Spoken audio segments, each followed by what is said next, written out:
देखिए, अगर रोने से या ऐसी हरकतें करने से सच का झूठ और झूठ का सच होता हो, तो मैं भी यहाँ बैठ के फ़िनाइल पी लेता हूँ। मैं भी रोना शुरू कर देता हूँ।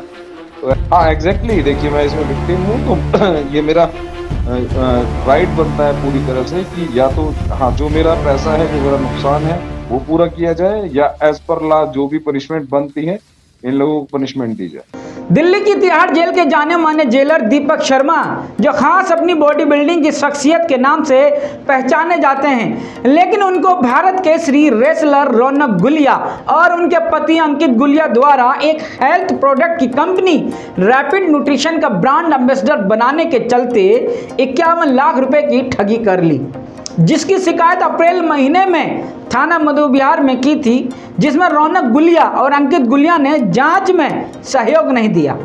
दीपक शर्मा की महीनों के संघर्ष के बाद अब जाकर एफआईआर दर्ज हुई है। नमस्कार, आप देख रहे हैं हेडलाइंस लाइव न्यूज और मैं हूं आपके साथ मोहम्मद रफी। आपको मैं तिहाड़ जेल के जेलर दीपक शर्मा से हुई एक्सक्लूसिव बातचीत को पूरा दिखाऊंगा। उससे पहले मैं आपको दीपक शर्मा और रौनक गुलिया के बारे में बताता हूं। रौनक गुलिया हरियाणा की मूल निवासी हैं और हरियाणा ही नहीं, भारत का नाम भी पूरी दुनिया में रोशन करने का काम किया है।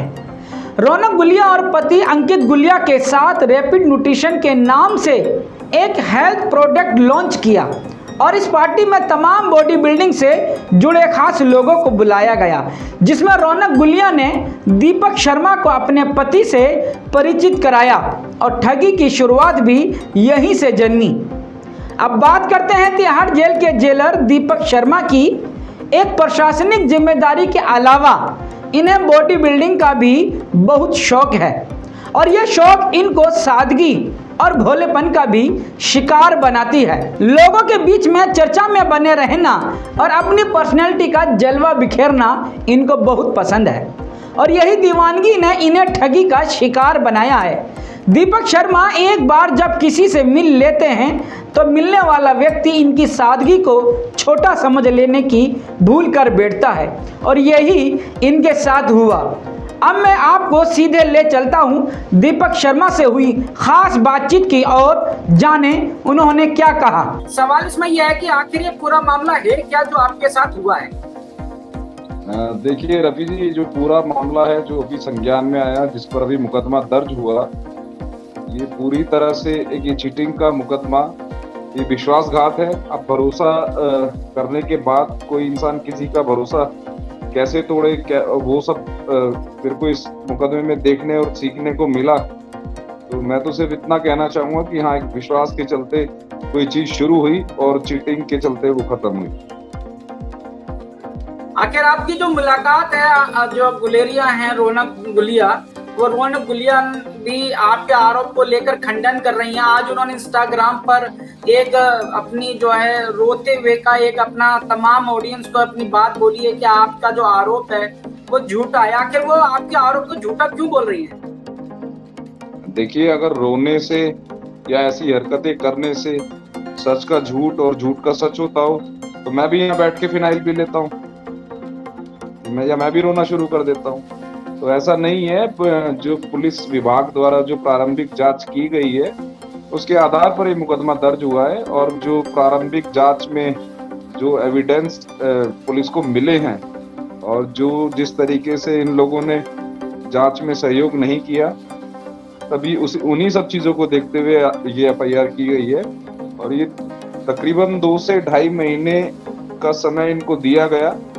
इन्होंने ना कभी जांच को में जुड़ना कभी जरूरी समझा और इन सब के चलते हुए अब ये जब ये फाइनल स्टेज पर आ गई, तो ये विक्टिम कार्ड खेलना, ये सब चीजें मेरे से बेहतर आप जानते हैं। तो वो चीजें हैं और कुछ नहीं है और इन चीजों से कोई फर्क नहीं पड़ने वाला।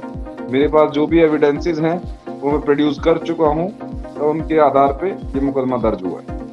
अच्छा, ये जो मामला है, आखिर आपने 27 अगस्त को इसको एफआईआर दर्ज कराई है थाने में, लेकिन ये मामला देख रहे हैं कि करीबन 3-4 महीना में फरवरी से शुरुआत है इसकी।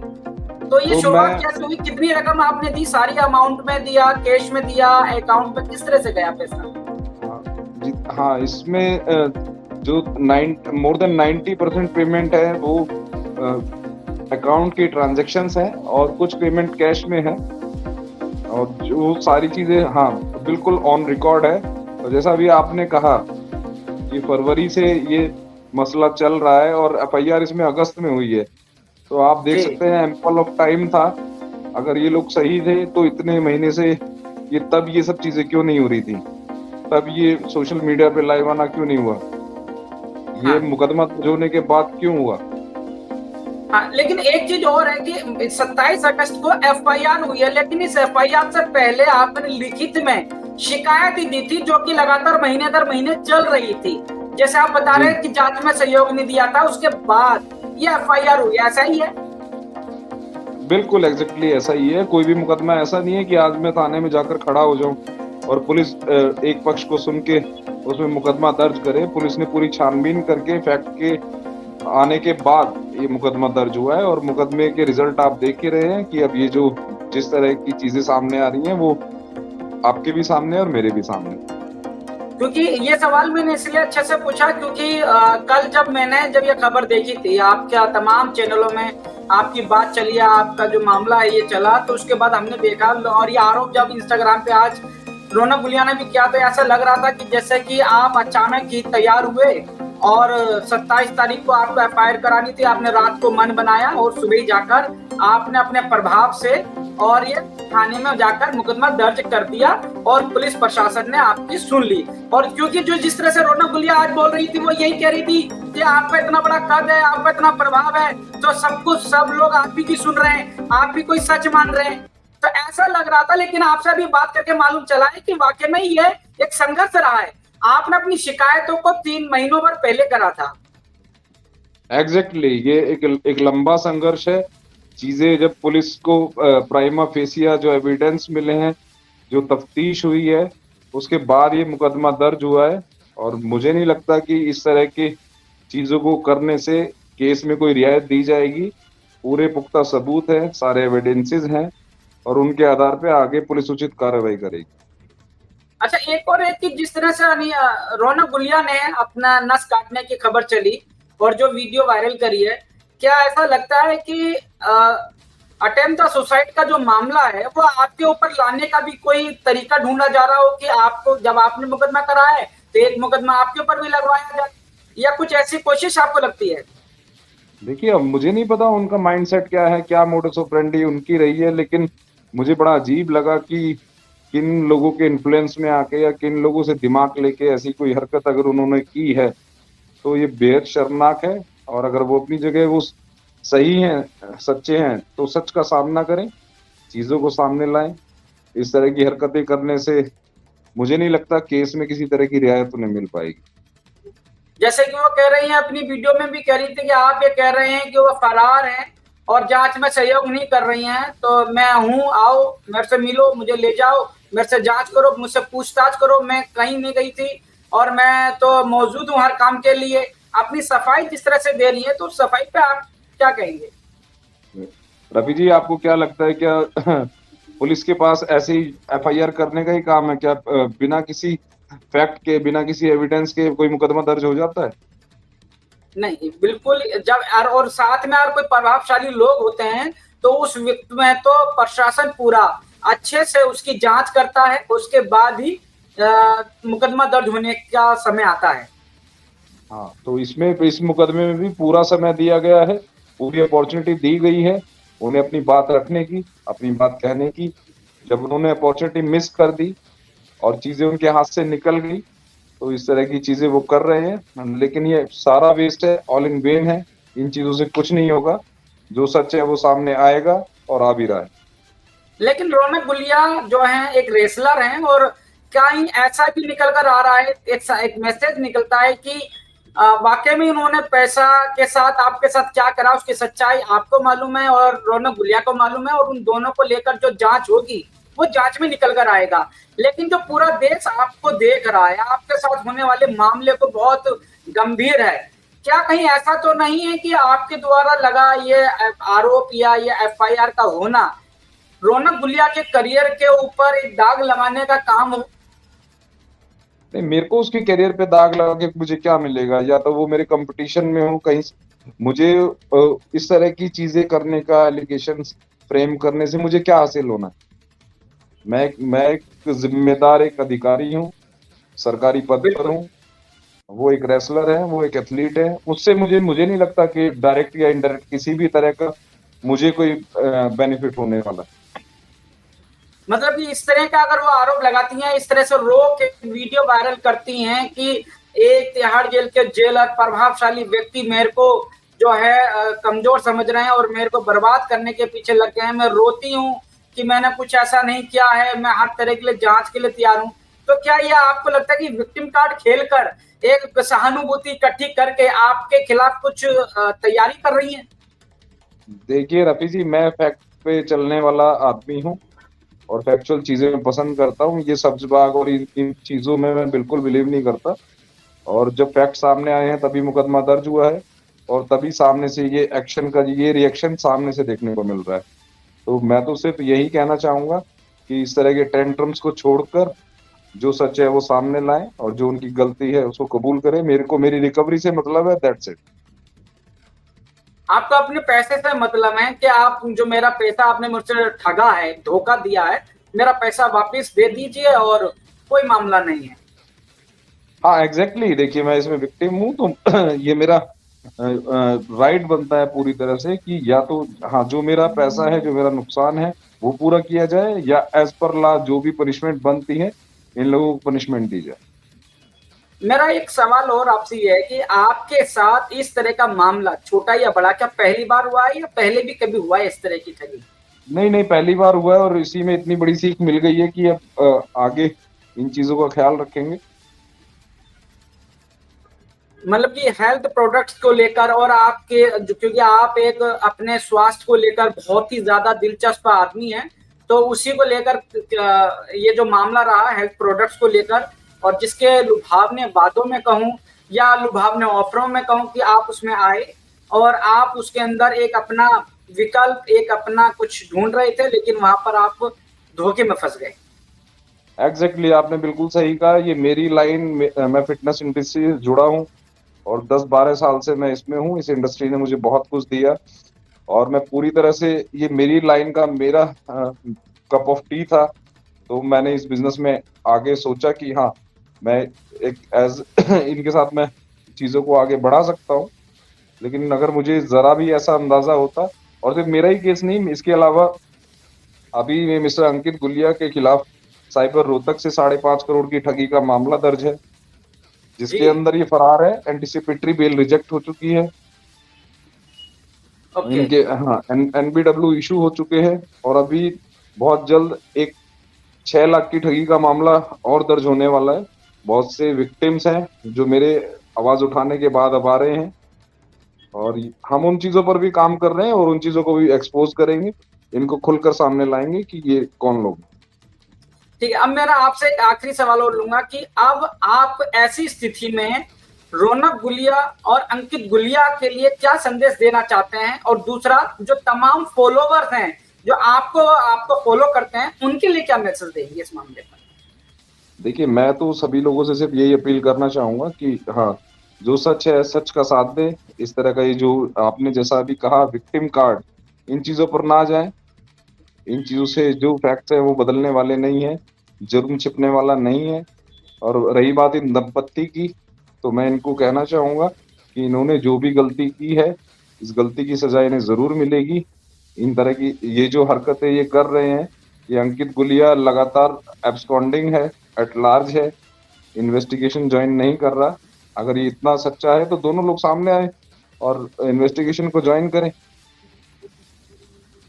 ठीक है दीपक जी, आज आपने काफी बातों का खुलासा किया है, काफी सच्चाई या सच दर्शकों तक पहुंचाने का काम किया है, क्योंकि आपके साथ होने वाली ठगी पूरे देश में, जैसे मैंने शुरुआत में कहा था, हैरान करती है कि जब एक इस तरह के व्यक्ति जो मुकेश सुकेश जैसे व्यक्ति जो दुनिया देश का बहुत बड़ा ठग है, उसकी निगरानी आपके जिम्मेदारी में है और तमाम चीजें, जब निर्भया की बात करता हूं तो ऐसे फैसले, जब उनको फांसी दी गई थी उस दौरान पर भी आपकी जिम्मेदारी बहुत बड़ी थी। तमाम ऐसी जिम्मेदारियों से आप गुजरे हैं, तो और उसके बाद जब आपके साथ ऐसा धोखा होता है तो आपके फॉलोवर भी और तमाम देश के, भारत के लोग भी आपकी बात को गंभीरता से ले रहे हैं कि वाकई में कि कुछ तो काला हुआ है, कुछ तो गड़बड़ हुआ है, जब भी दीपक शर्मा जो तिहाड़ जेल के जिम्मेदार व्यक्ति हैं वो अपनी बात इस तरह से रख रहे हैं। और आज हमने भी अपने दर्शकों को आपसे बात करके इस बात की सच्चाई का लाने का सामना किया है। आपका बहुत बहुत धन्यवाद, आप हमारे साथ जुड़े। और देखिए, ये जो मसला था रफी जी, ये तकरीबन अप्रैल से चल रहा है, और मुझे इस तरह से किसी का कैरेक्टर एसिनेशन करना होता है या किसी को डिफेम करना होता, तो मेरे पास एम्पल ऑफ टाइम था। अप्रैल से लेके अगस्त तक मैंने कभी किसी प्लेटफॉर्म पे आकर मीडिया के माध्यम से, न्यूज के माध्यम से या सोशल मीडिया के माध्यम से मैंने किसी पर कोई टिप्पणी नहीं की।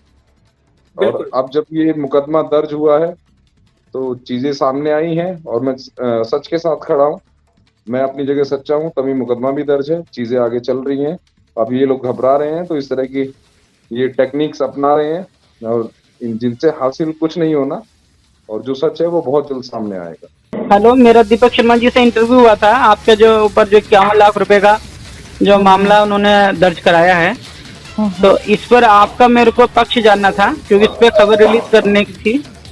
तो सर ऐसा है, पक्ष जो बात बतानी थी वो मैं बता चुकी हूँ सबको। तो जो आपने इंस्टाग्राम पे डाला है वही है, उसके अलावा भी क्या कोई और बात कहना चाहेंगे आप?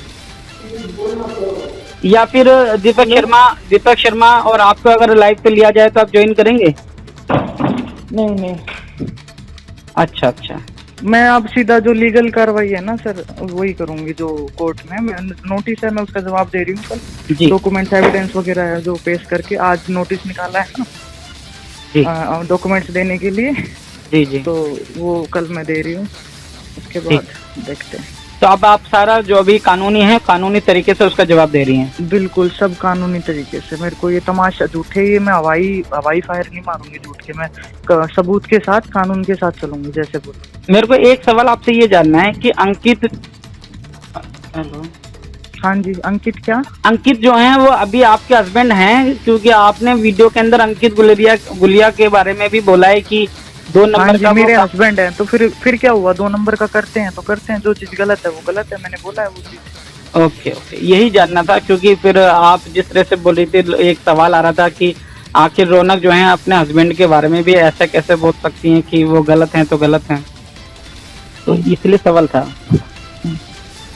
क्योंकि उन्होंने FIR दर्ज में जो मोबाइल नंबर और जो ट्रांजैक्शन की रिपोर्ट दी है, जो FIR में पढ़ रहा हूँ, तो उसके अंदर जो है ट्रांजैक्शन 43 लाख रुपए की जो है अंकित गुलिया जो है उनके मोबाइल में ट्रांजैक्शन है। आपने जो अपना बाइट में बोला है कि उसमें तो आपके इस पूरी FIR में आपके लिए तो कोई ट्रांजैक्शन नहीं है कि आपको कोई पैसा दिया गया है, कोई ट्रांजैक्शन है ना कैश है, तो मेरे को कोई। हाँ, आपके ऊपर तो इस FIR में भी कुछ ऐसा हमने नहीं देखा है ना, हमने खूब पढ़ लिया इसको कल से।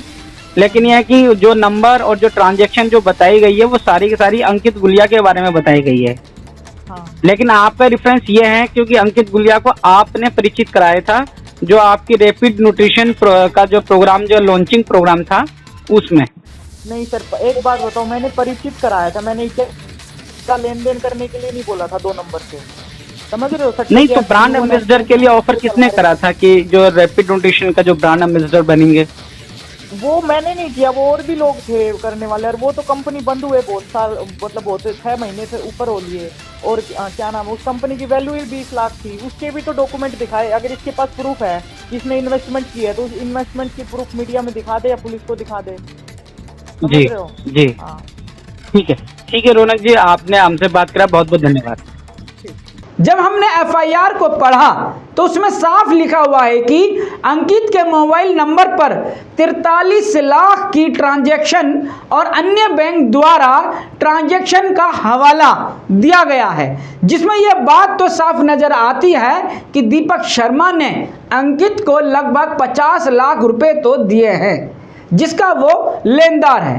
बाकी सच्चाई तो जांच में निकल कर आएगी। जब दीपक शर्मा के द्वारा FIR दर्ज हुई और तमाम मीडिया ने इस खबर को प्रकाशित किया तब जाकर रौनक गुलिया को होश आया और अपना रोते हुए का आखिरी वीडियो बोलकर रौनक गुलिया ने इंस्टाग्राम पर वीडियो डाला। असल में वीडियो डालने की ज़रूरत नहीं है, सिर्फ और सिर्फ पुलिस की जांच में सहयोग देने की ज़रूरत है। लेकिन मैं अपनी इस रिपोर्ट में कहीं से कहीं तक भी रौनक गुलिया को दोषी नहीं बना रहा हूं। ये मेरी एक निष्पक्ष रिपोर्ट है, इसे अन्यथा ना लिया जाए। अभी तक के लिए बस इतना ही। अगर रौनक गुलिया मुझसे संपर्क करती हैं तो मैं उनके पक्ष को अपनी इस रिपोर्ट में साझा करना चाहूँगा। धन्यवाद।